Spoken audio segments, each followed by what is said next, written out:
Ko te kawaora e tū nei, ko te kawaora e takoto nei, ko te kawaora e tau nei ki tā tātou hui haumi e. Hui e, tae ki e.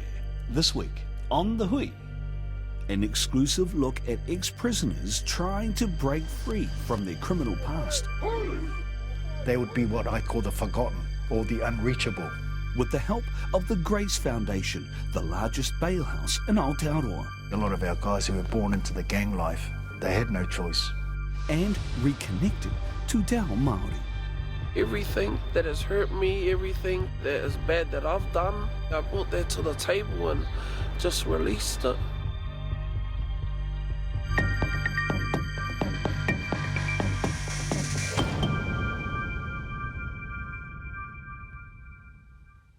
Ngā mate o te wā haramai haere. Tātou e hui nei tēnei wāti he wa mauri ora, and welcome back to The Hui. Released prisoners often have few options. Many return to the same people and conditions that fed their offending, creating a path straight back to jail. But the largest bail house in Aotearoa, the Grace Foundation, has helped hundreds of former offenders transition away from jail. It has rolled out a new program focusing on the foundations of Te Ao Māori. It's a chance for some of these career criminals to connect to their Māoritanga. Our reporter D'Angelo Martin and story producer Joanne Mitchell worked closely with the Grace Foundation to deliver this exclusive look at the journey of those trying to break free from their criminal past.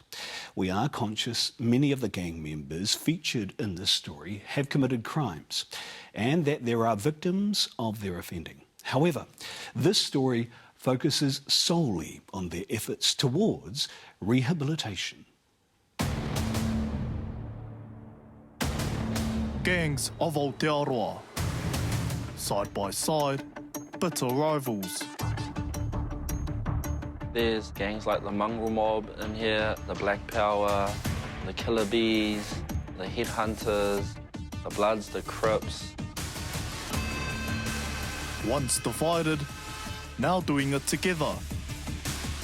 More than 200 gang members, most just out of jail, healing the body, mind and spirit. We may be the only organisation that has a number of different colours under the one umbrella, and there's harmony.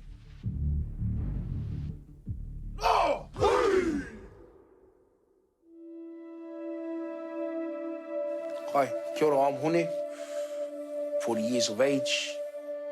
Ko Hazel toku ingoa, ko manawa hine ahau. What's brought you here today? What a journey it's been.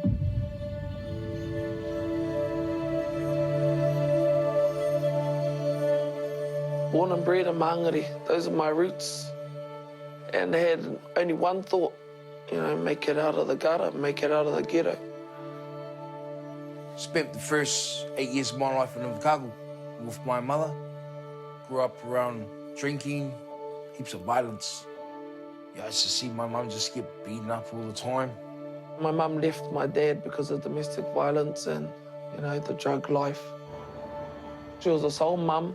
We were introduced to like a poverty mindset. On the benefit, 6 kids, no man. Got put into some social welfare care quite a lot when I was little. Passed around in those places. All I wanted in my life was a home I could belong to. I never had a father. It was one thing I always wanted. To this day, I still don't know my father. I truly think it affected me majorly. Not to have someone there to hug me, tell me they love me. I was lacking a dad. Not a father, but a dad, That gives you cuddles and tells you it's going to be all right. I got a scholarship to go to Epsom Girls Grammar. I was like, yeah, get out of the gutter, I felt like I earned that, my own self with my own hands and my own mind, and I deserved it. I had to enroll myself. They said, but you can't come without an adult, and it has to be your parent. And my mum, she said, yeah, I'll pick you up and we'll go. never did. Never did. She didn't come through. She didn't take me to my interview. A really bummed out feeling, actually, being let down by your parents. I come back to Mangere. I got whangai to my auntie and my uncle, who I called my mum and dad. And they're really, really loving towards me. Being with them, it just made me feel whole. But my mum wanted me back. She drove up from Invercargill to Auckland and told my auntie and uncle I want my son back. So I went to go stay with my mother. I never really called my mum. My mum was like a Panguru mob mama, and still is to this day. Like, she's mangy to the bone, and I'm the opposite to that. I can't stand it, but I love my mum. She protected us from my dad's drug dealing. My dad's forte was cooking. I didn't know that till I grew up and saw it on TV. Yeah, that's what we used to have in our lounge. You know, my dad used to come and do that to our home and made it like a heroin lab. Seeing different gangs in my house, I was pretty much just a little kid hanging around all the different gangs, you know, Black Power, Panguru mob. So I went around doing everything I wanted to do, being a druggie, a thug, going around doing bad things. I was 14 years old and I was hanging around with the nomads. Nomad was everything to me then. Nomad was everything. Just wanted to be part of the baddest, most violent gang. Did that eventuate? Well, I'm a nomad. Yeah. A lot of our guys who were born into the gang life, they had no choice because whatever they were born into, that was it. It was normalised. My name's David Letele, co-founder of Grace Foundation, with my late daughter, Vicky. 18 years now we've been going. We weren't taken very serious 18 years ago, but now we've been acknowledged as probably the largest bail house in New Zealand, in Aotearoa. You know, at the beginning it was about accommodation. Shelter was first and foremost. As time went, it just ventured into an area that I was quite familiar with because of my own background.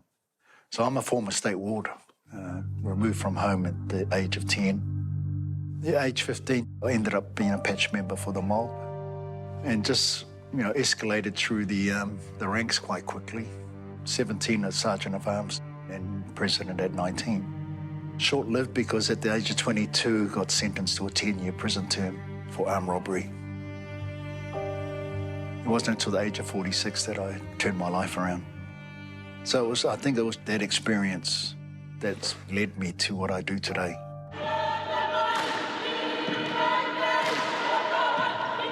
So what we offer here at Grace is a platform enabling them to consider this idea that there is another pathway that one can take. It's about realigning people's lives or giving them the opportunity. That's what we offer at Grace, this thing called hope.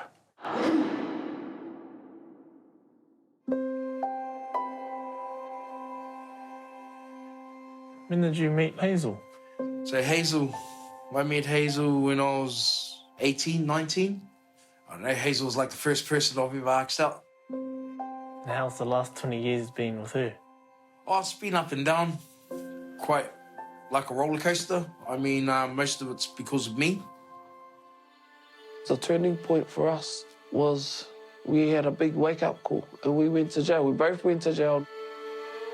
And that was the turning point to where we are now. That's what brought me to Grace.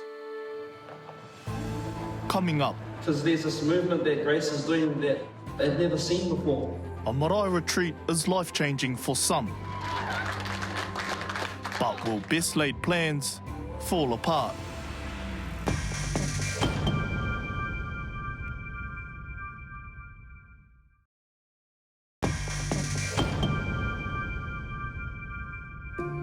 Kia ora tātou. Another day in the presence of Grace Foundation. So we'll start off with our karakia. Grace Foundation houses offenders just out of jail while they're under bail conditions. E noho, se. We have a lot of people here who would never be anywhere else. They would be what I call the forgotten or the unreachable. So all our leaders, we've all come from the jails, we've all come from the gangs, but we've turned our lives around. Take the opportunity, go in there. Central to this is a commitment to a program that will equip them for life on the outside. It gives us structure, routine that we never had. Shane and Mel came into Grace both carrying mamai, both carrying trauma. I came into Grace Foundation addicted to all substances. I got out of maximum security, so I got the opportunity to come to Grace Foundation. So it's been a real eye-opener for me. I had no sense of direction in life. I actually thought I would, commit suicide. I grew up around that environment, that gangs was, that was the thing, I went out and committed crime, smoking drugs, burglaries, armed robberies. There's some more rako over there by the van, if you want to go grab one of those, and then we'll get into our mahi. The Kaupapa Māori program has been underway for just 5 months. Just looking that way, does anyone know what the English translation is or what it means, maunga kia kia? That's a colonisation kōrero that's been embedded in us to know that that's just One Tree Hill. But in actual fact, that's maunga kia kia, and that name comes from the kia kia vines. Kapai, we'll start making our way up, eh? Te Reretai Hauiti's aim is to reconnect those in Grace with their Māoritanga. We do maunga hikois, so I take them up different maunga around Tāmaki to get them out into the whenua. Hone and his wife Hazel are on this journey together. I'm quite fortunate that I've found a lady in my life that stuck for me through everything. I really fought for my family because I didn't have one.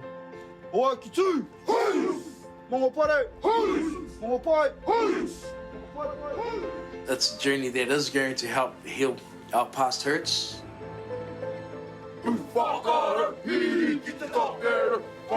Just moving together as one for our family. Being a better husband, a better father, a better provider for my family. To give my family what they've been asking for a long time. We'll be better contributing people to our communities. It's an intensive all-day, everyday program, and today they're preparing for a weekend haerenga. We're leaving early on Friday morning. Yeah, we still are backwards and forwards with the police. This is a new space. Corrections, police, everyone in that system, they're all shook at the moment because there's this movement that Grace is doing that they've never seen before. Heading to the far north, a first-time trip together. Busloads of gang members, some would say high risk. This is setting a precedent. No one's done this before. We're staying at Ngāti Manawa Marae. It's another opportunity for us to embrace our tūranga wawa, our identity. Grace Foundation is breaking ground and taking tāne wahine out of the rohe on a haerenga. And it's a reconnection haerenga. It's a connection to whenua, to iwi, to hapu, to marae, throughout Aotearoa. Find that sense of belonging as part of their healing journey. With a population of less than 100 people, the remote rural hapori of Panguru have agreed to host the Grace Foundation along with all their whanau. For Hone and Hazel, it's an opportunity to bring 10 of their kids with them. Feels really, really good. Coming back to a marae and getting reconnected with any kind of whenua. It's quite humbling. For many, this haerenga is a reintroduction to te ao Māori, and for some, will be their first time on a marae.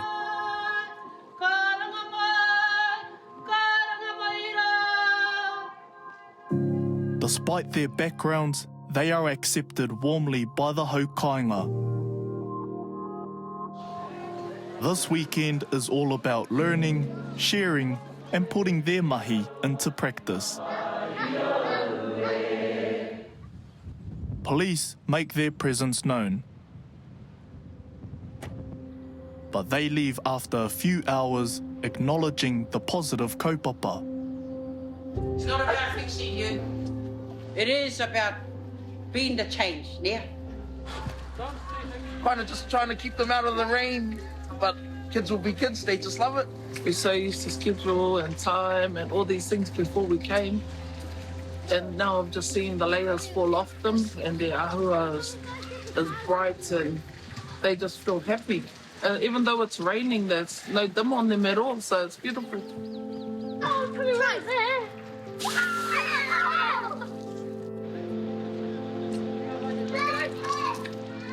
We're all in? Yeah. The worsening weather doesn't deter them from heading out to learn about the rich history of Panguru, including the legacy left by Dame Whanau. She made everyone angry because she was a leader. She broke the boundaries. She spoke on this marae. And then she believed that she had to make the wrong right. Once back at the marae, it's time for a wānanga. I appreciate my wife and all of our children. But it's hard chasing these kids around up here. You know, but gotta love every bit of it. I mean, everybody that I know here from jail, brothers, you're all doing mean. I mean, you know, all that stuff that we used to get up to, we're actually thriving here, eh? So, yeah, grateful ass for that. Thank you.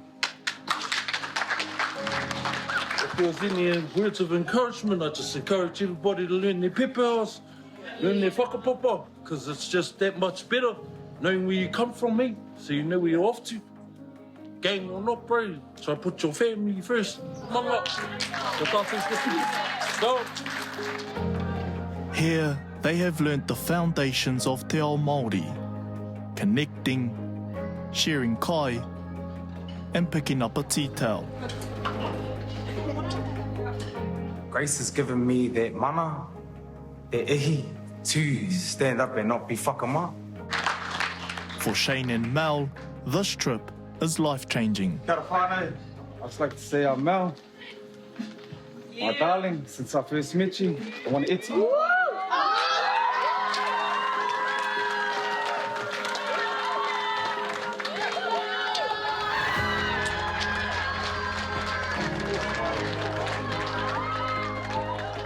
I just want to give you the best parts of me.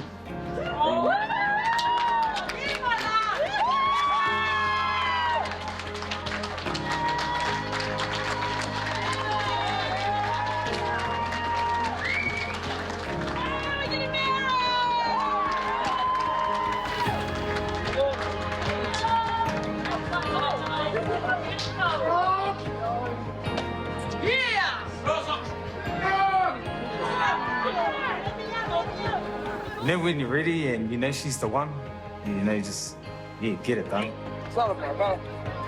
And she's a beautiful soul and I know she's the one.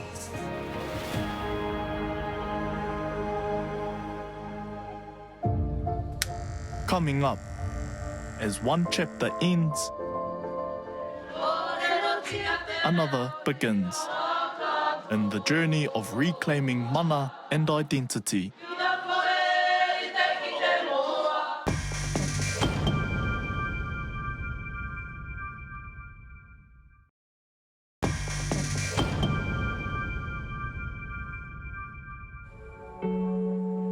So how are you feeling about tomorrow? I can't wait. I really think that I was born ready. We both are. It's hard to describe the reality of what Hone and Hazel have endured. I've put Hazel through some bad situations, through domestic violence, drugs, surrounding the gang life around her. I think of us was the drug use. P, honestly, like many whānau out there, just destroyed by P. My values when I was growing up, be the baddest, smoke the baddest, meth till death.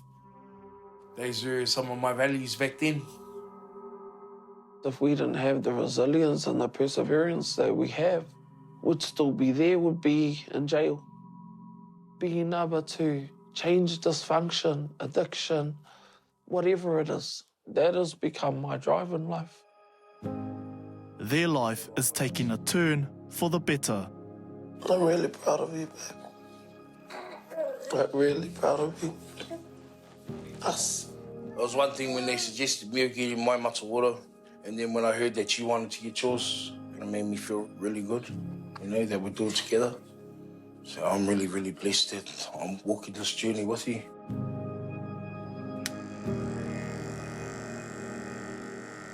Years of mistakes, decades of bad decisions. But now a first glimpse at who Hone hopes to be. My values now is to live a good, happy life with my family, watch my kids grow up and prosper. I guess us really owning our mistakes and moving forward. The last few days, so much has come over my mind, like forgiving ourselves, forgiving others, forgiving situations, actually being free of a lot of things that hurt us from our childhood, some things we should never have been exposed to.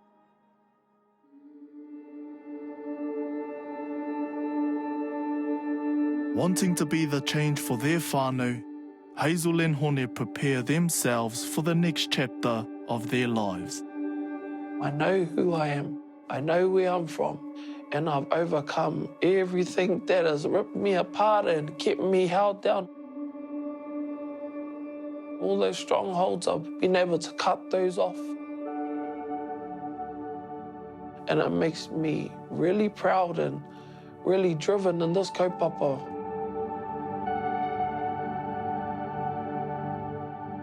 A kaupapa that has taken months to plan, the Mokopapa wānanga is now underway. There's no going back, so they've made that commitment to themselves, to their culture, to step forward. A lot of them have come from colourful backgrounds, drugs, alcohol, addictions, all of it, and to have now stopped that and walking a better journey for themselves and being honest to themselves. When I get my mata ora and my puoro done, to pick up drugs that do drugs again, to me that's just the wrong thing to do. Part of the reclamation journey of one's identity is through moko. From the gang life and life of crime to moko kauai, mataora and puhoro. I'm still a patch member of the Nomads, but I'm having serious thoughts about throwing my colours in. Why is that? Because I'm getting more out of this life than what I did that life. Everything I did with the gang got me to jail. Don't get me wrong, I love my brothers. I love them heaps. I suppose I'm loving my family a bit more.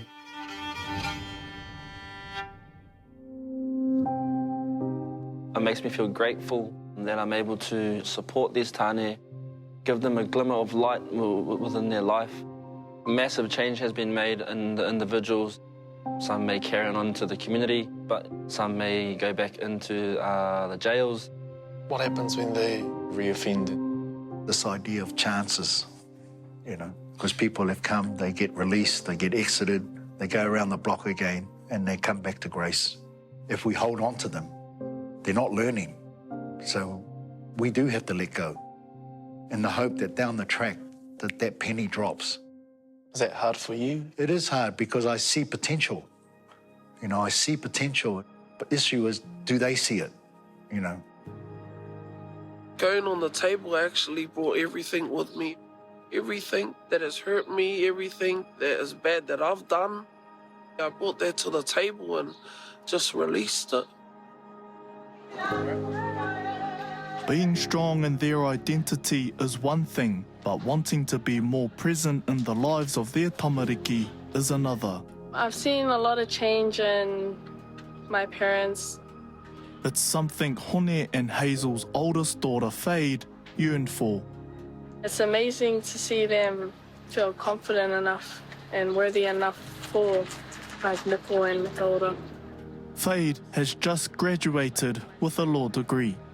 Being the oldest, I saw it as like If my parents weren't going to be the ones to hold my whānau together, I had to be. Do you have any resentment or regret about your upbringing? Not really. How I see everything is everything happens for a reason, and it's your actions that determine the outcome. I've experienced so much, like growing up, like things that I shouldn't have. Even though my parents gave us a rough upbringing, I wouldn't change it because it made me have the morals that I have today and see the world the way that I do and value the little things in life. This whānau is hoping to break the cycle. I feel like a different person, you know. Getting this done just renewed me. It feels like being reborn. Change is possible, you know. It's just how much are you willing to change? It's another step in Mel and Shane's journey too. I was ashamed of who I was. Today, I am who I am, and I am proud to be who I am. It's embracing my te ao Māori side. It's closing one journey of my life and starting my new journey.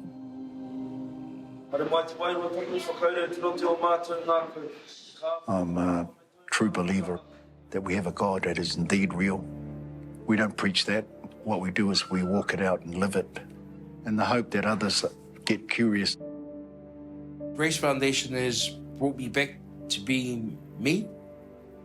It's a good feeling to be free.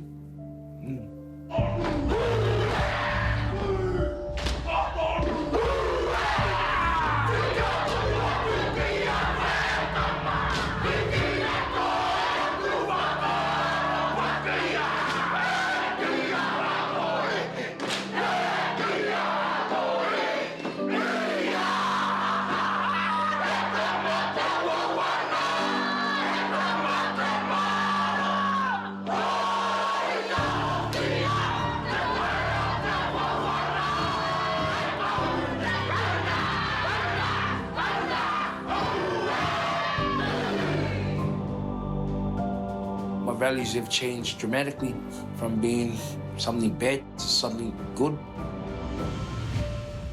When we land here at Grace, look past the colours and identify the man. And you'll realise when you look in your own mirror, he looks just like you. He looks just like you. The work that we do here takes on all aspects of one that's broken. And it's just bringing those pieces back together. But we can make it if we put in the effort.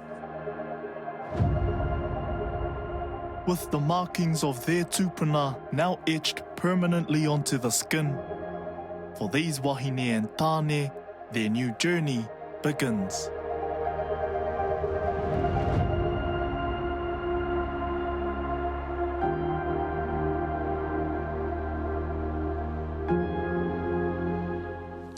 What an awesome story, and a special mihi to our magnificent editor, Debbie Matthews, for her work on that kaupapa. You'll find links to that story and other stories on Facebook and our Twitter accounts or at newshub.co.nz.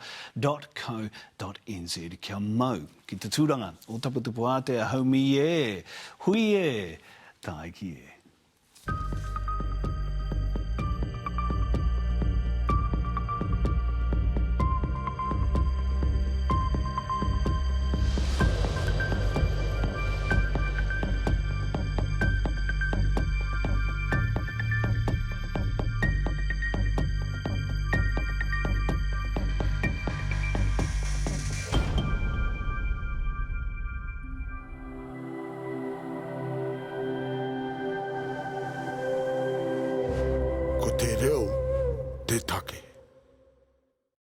Nā te puna whakatongarewa, te hui i tautoko.